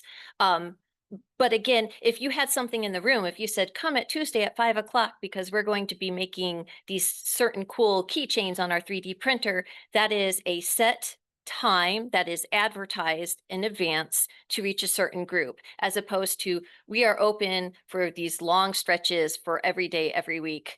If it's just open hours or open ended, it is unlikely to be a program. Okay, I'm going to keep moving. I know there are probably other programming questions. This is honestly what I was thinking about when I said at the beginning. At some point, I may have to cut you off. It's programming. Programming is so tricky, guys. I know that. So if you think of others, you're struggling, again, feel free to reach out to me. You can reach me in my email or phone, but you can always reach out. And you can look at the definitions. You can look at the help documents I give. You can ask your gut. Oh, by the way, just so you know, when I'm putting these together and I'm trying very hard to find those royalty-free images, if you look for like gut instinct or stomach or anything like this, you will be presented with this image. I saw it, so now you have to. I have no idea what this is. I just wanted to share this and let you know that over 5,000 people have downloaded it. So there's just something to take with you for the rest of the morning. What is that image used for even? Okay, moving on. See, that's not in your handouts. That's a little bonus for all of you. The programming questions themselves, there are a lot of them, but they are predictable and they repeat. So we break it down by target audience, your program's target audience. And I will say right now, when we're talking about attendance, we're talking about bodies in the room at a particular target audience. So if we say, what was your attendance at in-person, on-site, children's programming 0 to 5? We want you to count all of the bodies in the room. We don't expect you to break out, well, there were 3 caregivers that looked like they, those were adults, and there was an older sibling that was probably a teen. Like, you don't need to break out. We are counting audience, your audience that you are counting, your participants for a program is anybody in the room, regardless of whether they're just coming and visiting. Again, whether they're grandma, grandpa, baby sister, whatever it is, if they are in the room with you, that's going to be going into that 0 to 5 children's program or whatnot. So make it easy on yourself. Don't try to parse out the different age groups within a program. It's if the program itself counts in a certain bucket, in that's where you're going to count all the people who show up, regardless of whether they're 0 to 5 or 6 to 11 or whatever. It's the program they go to, not the people themselves in it. So speaking of 0 to 5, we start out with kids 0 to 5. We'll ask you about the number of in-person on-site programs, so things you're doing live in the library. Then we ask you that attendance. Again, if you've got a story time and you've got one baby and they brought their extended family, so there's 22 adults, cool, you get to record 23 people at that 0 to 5. Number of in-person off-site, so if you're going to daycare, schools, wherever off campus, but it's a library program, and the attendance. We ask about the number of live virtual programs. This was, surprising no one, a COVID edition because it definitely took off during the pandemic. But if you are a live streaming event, if somebody attending this event would need to tune in at a certain time online to see it, then it is counted as a live program and you would put it here, as well as that attendance at live virtual events. You count attendance by seeing how many participant devices hooked up. Note on this, it's likely going to undercount it because many times multiple people are watching on one device. You'll have a mother and a child together. You may have a classroom. IMLS has stuck to their guns on this and said, just use how many devices. We know that number is going to be under. We will present it as underreporting, but it's better than just trying to guess and look at little screens. And we'll be honest, we're seeing a huge drop in virtual programming anyway, since people are coming back to the library. So it's one of those trends we're tracking. But well, total number of programs and total attendance, that will just automatically happen once you fill out that section. Then you repeat every single one of those questions for each of the target audiences. So you've got the 0 to 6, that's a typo. Sorry, guys. Children ages 6 to 11, young adults, adults, and general interest. General interest would be if you have a program that is set to appeal to multiple target audiences. So if you have a grandma and grandkid gardening program, if you have a family movie night, if you have something where it is genuinely meant to appeal to 2 or more of these age groups, it counts as general interest. But the caveat is they would prefer that those age groups not all be children. So if you say, well, it's for children 0 to 5 and 6 to 11, IMLS says, don't call that general. We would prefer you just choose one or the other. We'd rather you report it as a children's group so we can say you have this many children's programs than lump it as general. Because if we did all of the children's programs that spread over multiple children's years as general interest, that general interest number would spike and the children's programming would go down. So they just ask you to make a judgment call. Which age group is it more aimed towards? And you can figure out your own system of dividing that up. But general interest, think of it as like family or multiple age group programming. Then there is a whole section of totals where we go by on-site, off-site, attendance, number of programs, every sort of subtotal and cross-reference you can do, and the computer does it all. So that's delightful. You just keep on scrolling. At the bottom of this sheet here, you'll see the total number of live, in-person, or virtual library programs. That's one of the big totals we look at, and the total attendance. That's for all of your programs. How many programs, live programs, did you have? What was your total at all of them? So those are the big 2 final programming attendance numbers before we move into recorded presentations. Again, we saw a lot more of these during the pandemic, but they're still out there. There are still some libraries doing this. The difference between this and live streaming is recorded is asynchronous. It can be watched at any time. It can be watched on demand, whether you've got somebody who wants to do something after school, somebody wants to do something in the evening. It's recorded, they can play it, as opposed to live streaming, where if you don't log in at that certain time, you don't get to see it. So that total number of presentations that are recorded and then the number of plays that you have, that goes there. How many weeks of a children's reading program did your library offer? Standards want you to have 6 weeks of a children's reading program. They don't have to be consecutive. You can break it up. You'll notice it's children's reading too. It's not summer reading. So you could have a summer reading program and a spring break program, or a summer reading and a winter program. You could do all 6 in the summer. Fantastic. You could do 4 and 2, however you want to break it up. We just want 6 weeks total of some sort of children's reading program.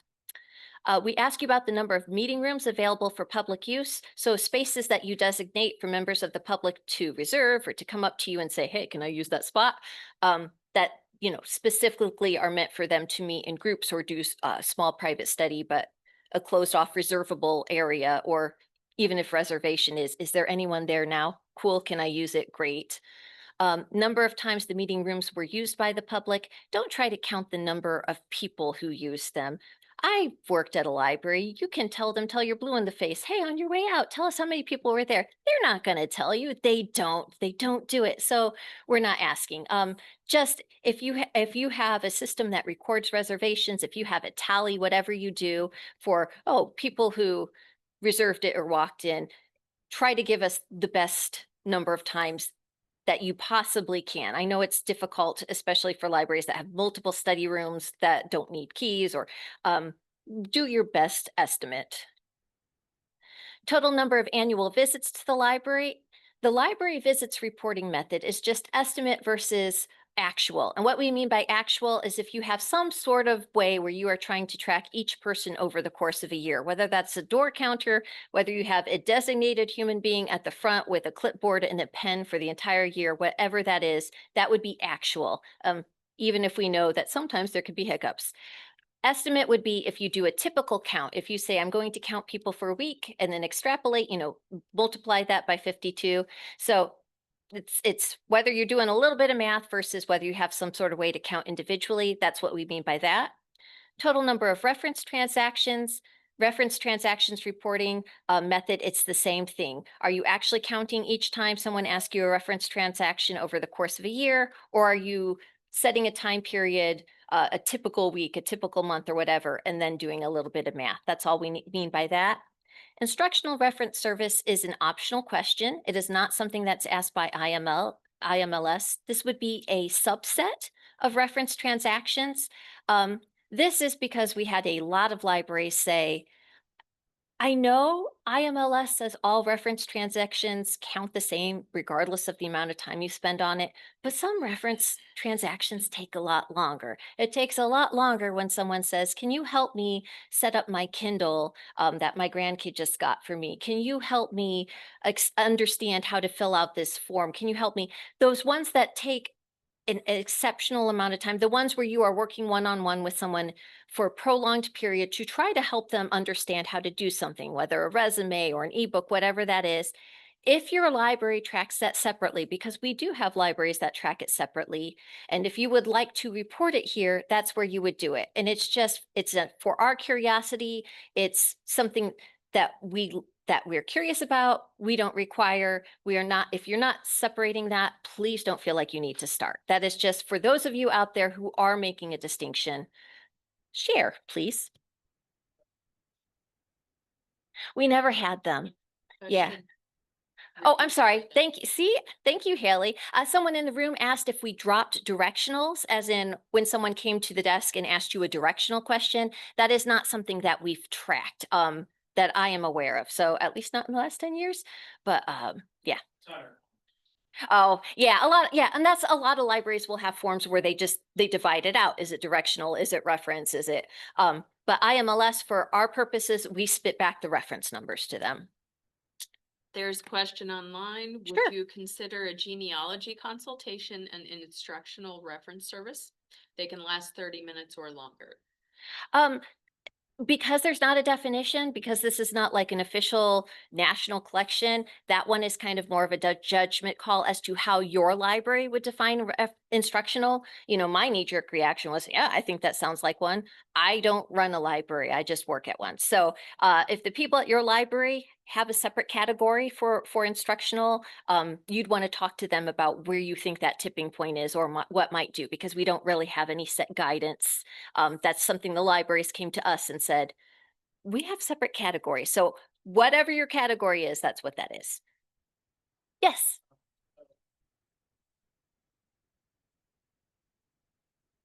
When we report the reference question 6, and the instructional number should be added to 52. So Yeah, I got what you're saying. Yeah, so the question here in the room was, if you track instructional reference questions, is that included essentially in reference transactions? So yes, 62 should be all of your reference transactions, basic or instructional if you count those separately. So 63 is literally a subset. It's out of all of your instructions that you reported, or reference, I'm sorry, out of all of your reference that you reported in 62, how many of those were instructional? So subset. We asked some questions about computer uses, Wi-Fi uses. Again, there's like, how did you do that? Was it an actual count? Did you do some estimation? Number of staff computers, so things that are only used by your staff versus public internet computers where they can hop on in your system. We ask about your library's automated bookkeeping system. If you have one, you may not. And we ask about your brand and version of the ILS. If you're Evergreen, it's going to pop in there for you. We got the whole version number and all of that. Holdings and circulations. Oh, we are coming into the final segment. Yes.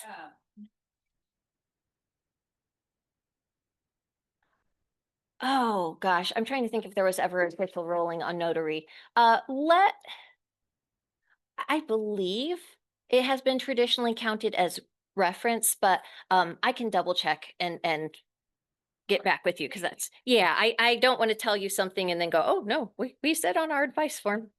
So the question in the room with you was whether notary services, how we would count that. My gut says count a notary interaction as a reference, but I am not 100% certain. So, and I have already been wrong once today, so I'd rather not add to that. I'm going to check and find out. When we move into the holding section of this report, we're going to look at physical materials first. So tell us how many physical books, physical serial subscriptions, so your magazines, your newspapers that you actually have, audio physical units, that could be books on CD, that could be music CDs, video physical units, DVDs, things like that.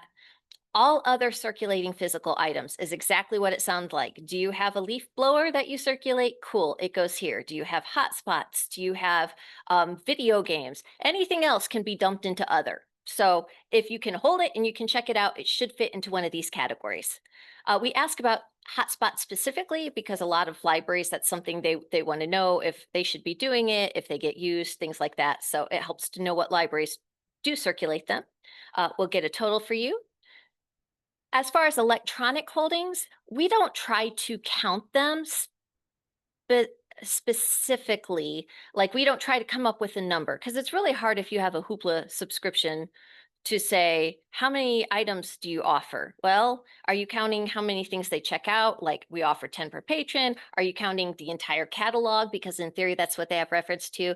It was messy, and last year they stopped doing it. So instead, we have a series of questions where we provide you some sort of electronic material, and we say, hey, does your library offer this? Like, do you make this available to your patrons? And do you make it available to the patrons by yourself? Like, are you paying for your patrons to have ebooks? Are you paying for your patrons to have online learning platforms, which would be Rosetta Stone courses like that or whatnot? Then we ask, are you paying by consortium? So maybe you have ebooks and you get them through Indiana Digital Consortium. Then you would say yes there. And then we say, are they provided by the state? So we have a bunch of these e-materials and we break them all into, do you pay for it from your own library? Do you pay for it as part of a consortium, or does the state provide it? We're going to provide all of the state answers. We know what we provide, so we'll fill that in for you. The consortium answers, we are going to fill in for the IDL people. So the Indiana Digital Library, if you're a member of that, we'll fill those in for you. So if you belong to IDL, the only thing you're going to have to worry about is the library question. Ebooks provided by libraries, e-periodicals, e-audio. And that means, are you paying money outside of a consortium for your patrons to access content. So maybe you are part of a consortium, but you also, you also want Canopy, you also want this other thing, or you get specific things, that can only be checked out by your patrons. That would be library provided. So if you're doing something outside of the consortium, so that would be the yes for that. And I mentioned we have ebooks we asked that about, e-periodicals, e-audio. So any of the audiobooks or music that gets lumped in there, e-video, research databases versus online learning platforms. Online learning platforms, you tend to have to create an account, you track your progress. I mentioned Rosetta Stone is a really big example of one of those. Whereas research databases, ancestry.com, any of the scholarly things that journals or what, or collected journals or aggregates or whatnot. So if you have a question about it, feel free to ask me. I think we'll have some examples on the what goes where. We don't ask about how many e-materials you have because that's a weird question. We do ask you about the circulation of them. We'll ask you about the circulation, first of all, from physical items. So tell us total circulation of anything you can hold in your hands, those physical items, books, audio, video, other. Then we go into subsets. We say out of all of that total circulation, how many of those were for children's physical materials? So items that are categorized by your library as children, juvenile, however you have it in your system. And then the other thing we're curious is how many of those total were other physical items? So things that are not books, not videos, not music, the things that were counted as others, were how many of those were other? Did you offer automatic renewal? Yes or no? Because circulation, you should be counting your automatic renewal or any renewal in your circulation. But in order to, again, help with research and to compare apples to apples, we do want to know if that renewal is automatic, since libraries tend to have higher circulation if they automatically renew for their people. So if you check yes or no, we'll just know what pools to put you in when people do studies or whatever. At the end of the reporting period, do you charge overdue fines? That's a yes or no. There's not a whole lot of nuance here. You either do if you charge any sort of overdue fine, or you don't. If you say no, that means you are not charging overdues. If you say, and so if you're like, well, we only charge it for adults, we don't charge it for children, or we don't charge it for senior, or we only charge it on videos. If you charge anything, just say yes. Like I said, it's not nuanced. There is yes or no. Ebook, we ask circulation questions by electronic materials. So you'll want to see how many times your patrons checked out these material types, and you should be able to run reports on that. I know IDL had shared some instructions last year, the people running that. We'll do total circulation. Going on to library board, we got 9 minutes. We're going to make it. Yeah. There are 2 questions online. Can someone look up Evergreen, Indiana reports to answer these questions? I believe I know physical recordings are part of the Evergreen report. I am not sure about electronic. That is no, you would have to do electronic. You would have to do like through your IDL report or however you get those electronic services. But as far as physical, that should be part of the year-end report. Who will we need to contact this year for Indiana Memory and Hoosier Chronicles usage stats? We have not well, as a group, we have not traditionally counted those individually because we don't have a good way to break those out. So I believe I believe we are if they get reported, they get reported. We have a state version of this report that we have to do, and as a statewide thing, we can tell state totals. We don't have a good way to break out what libraries access it. We aren't tracking that. So Jen said they should contact Chris Marshall. to my knowledge, we have not tracked that. That's interesting. So that is something else I will follow up on because in past years, I believe we left it for the SLAA report. Hoosier, but Jen piped up and Jen has done this longer or knows a lot about this. We will follow up on that. Hoosier State, Chris. Oh, she said contact Chris Marshall if they have any questions about those services, not necessarily annual report related. Okay, well, and I'll follow up with him and even see. I did not think it was possible. So I guess that would be our first question. Is it possible? Library board, it's exactly what it sounds like. We just need you to give us information about your board members. This is one of those sections where give us the most current that you have. So if you had someone just start a term when you're doing this, cool, tell us, because this is how we check board standards if we need to see, or if somebody says, how many terms did this person have? Are they allowed to serve another term? Do they need to take a time off in between? Are they allowed to serve in our area because they don't live in the service area?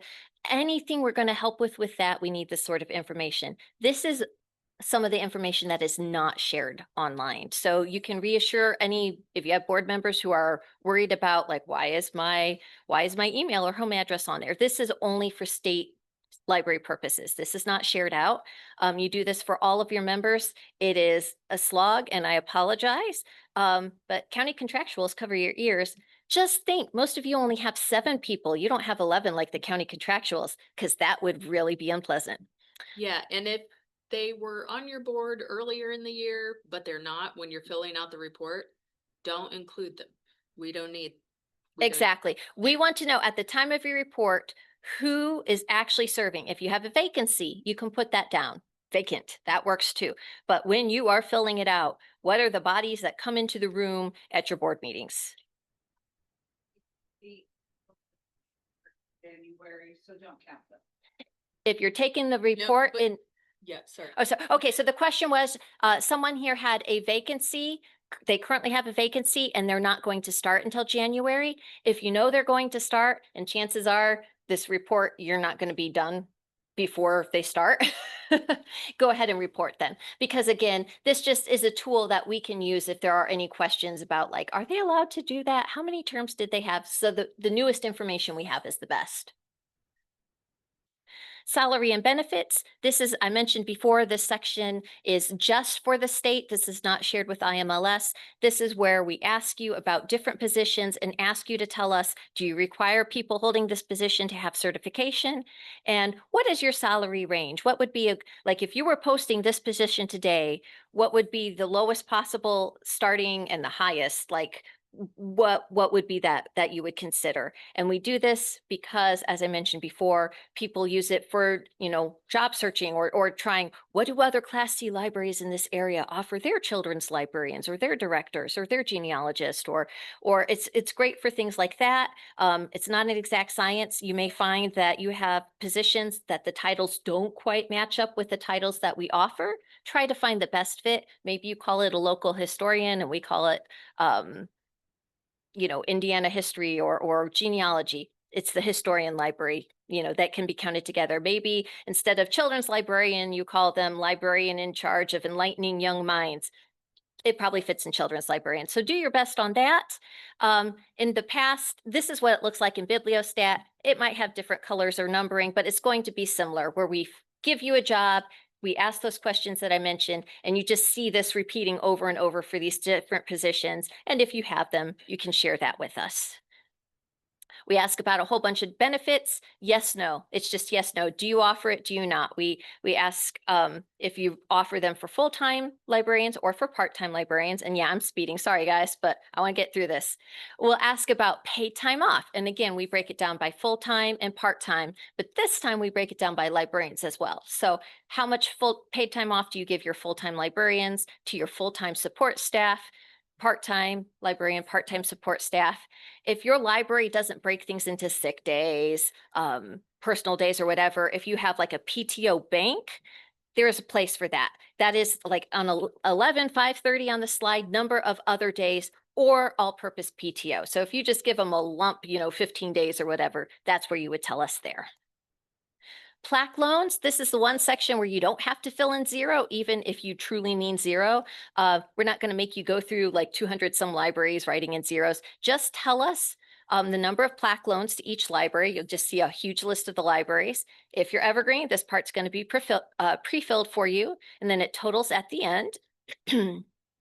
Compliance with standards for public libraries. If you have looked at the state code and read the standards, and we've got it on our website, and I'm sure we've shared it in multiple other places, this is going to look really familiar for you, because we basically take the code and then we just put, do you, And we ask, did you have a, do this thing? Did you have a long range plan? Did you whatnot? So it covers all of the things that standards covers. We have a question. Most of them have a code citation, so you can go and look in the code and see, wait, where did this come from? Is this a thing? Yeah, it is, and that's why. We use this to check to make sure you're compliant with local, state, federal laws. If you say no on this, I swear we're not going to come to your library with a blowtorch and just start going to town. We will likely follow up with you and say, hey, is this like a temporary thing? Is this something we can help with? We want our libraries to be in standards so you can get subsidies so we can offer great service to our people. So you can say no and not fear shaming. It just means that we will probably be reaching out to you to see what's going on. And in fact, as far as what's going on, oh, I'm going to skip ahead for a second. Part 14, if you say no to any of the questions in 13, here's where you can give us some explanation. We didn't reach the standard because this catastrophic event happened and we had to divert time and energy, or the director left in a fury and did XYZ before they left. If there's something that threw you off, here's where you can tell us about it. Going back, just one other thing on the compliance with standards. There's a section on resource sharing, and I think it throws some people because they're like, oh man, I don't do that. To be in standards, you have to offer some sort of resource sharing. So you don't have to do all of these things. You have to meet one of them. You have to be part of a consortium like Evergreen or Indiana Digital Library. So IDL, that takes care of 200 of our libraries right there. Or have be part of a reciprocal borrowing agreement, whether it's the statewide one or if it's a local one. So again, you don't have to reach all of these. You should just have one of them. I talked about that intent to comply with standards. If you're in standards, nothing's right there. And then supplemental questions, they change every year. This year, we ask if you have an attorney for your library. So often in webinars, we say, oh, but the best practice would be to check with your library attorney. And somebody reached out and said, hey, I'd be really curious to know, we don't have one. We're a tiny library. How many other libraries are in the same boat? So we'd like to know that same information. Maybe it's something we can use to help you, like if there's other tiny libraries in your area that do have console, you can reach out to them and say, how did you do it? And is this good? Is it someone we could use? We have a section where, again, this is voluntary, but if you would like to share, if you have hired any sort of professional consultant or architect to share their information here, we do this every few years. It's the type of thing that gets asked on listservs all the time. We're starting this project. Do you have any recommendations? Usually when someone asks that on listserv, one of us will pop out from the state library and contact you off list and say, hey, here's the most recent thing. But it's been several years, so we just need to update it. You don't have to put every single thing down. You don't have to do any if you don't want. It's supplemental. And then finally, I always like the final question, what's something your library did that in the past year you're proud of? Because this is a statistical report. It does not capture stories. It does not capture intangibles. Even with the statistics, there's like so many things we don't capture statistic wise. We end it where we do. It's the longest report ever, and it could go on for, another 900 questions, and it still wouldn't be enough. So this is where you can brag on your library. That's really what it's for. Brag on your library. Tell us something that is not covered in this report. Submitting the report, I'll have more to say about that when we have chance to meet with the vendor and play with the interface. But I will say there will still be edit checks that you will have to clear, little things that pop up that say, hey, this question doesn't, or this answer doesn't make sense. It's 5 times what you reported last year. Can you double check it, please? And it will also stop you if you try to submit it and you haven't answered a required question. And that we will also need you to submit a signature page as we have in past years, and it needs to be signed by both your board president and your director. Our preferred method of getting that is email. That hasn't always been the case, but it's fast. You don't have to pay for overnight shipping. If there's an issue, we can contact you and have you scan it again. So just send that straight to me or the LDO account. Then you can celebrate. And in the spirit of what we do every year, since we're in December, we'll celebrate with little reindeer antlers. And finally, if you have questions, one last dog shot, because there's never enough. But that is my contact information right there. That is to reach me directly is that phone number. That is my desk. And if I'm not around, LDO can either field your question or tell you when I will be back to field your question. And we are 11:32. Oh, I'm 2 minutes over. I will be around to answer questions if people have any. drop them in the chat. Otherwise, take off and reconvene at 1 o'clock. Is that our SBOA is coming back?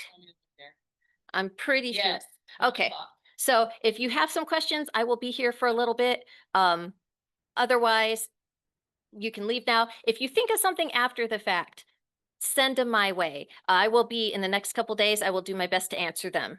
I do have one question online. Yes. Is there a listing somewhere of job descriptions and what is considered librarian and what isn't? Oh, that's a good question. And we have in the instructions, there's like a little pop-up instructional or in the printed, however they end up doing it. And I don't have it because I don't have my notes here. I'm just looking at a blank or a screen that you see. Essentially, it's what you would consider someone who performs the jobs and a task unique to a librarian that requires specific library skills and training. That's so vague. That's what they have. I mean, that's essentially what they say. It's basically think of the things you consider library tasks or things that people might take a class for if they went to get a library degree, whether they did or not. Things like cataloging, things like collection development, things like programming, things like answering reference. If you have a course on it in your MLS, it's probably something a librarian would do. So if you got somebody who's doing reference at your library, that would be a librarian. If you got someone who's doing programming, they're almost certainly, most people would consider that something a librarian does. Non-librarians would be things like if you have people who check in and check out books, and they have training for that, you have to figure out how to use the ILS or whatnot, but it's not necessarily what you would consider library training or librarian as much as support staff. It's a judgment call. That's like my least favorite answer, but that's what it is. Okay. Good. Thank you all.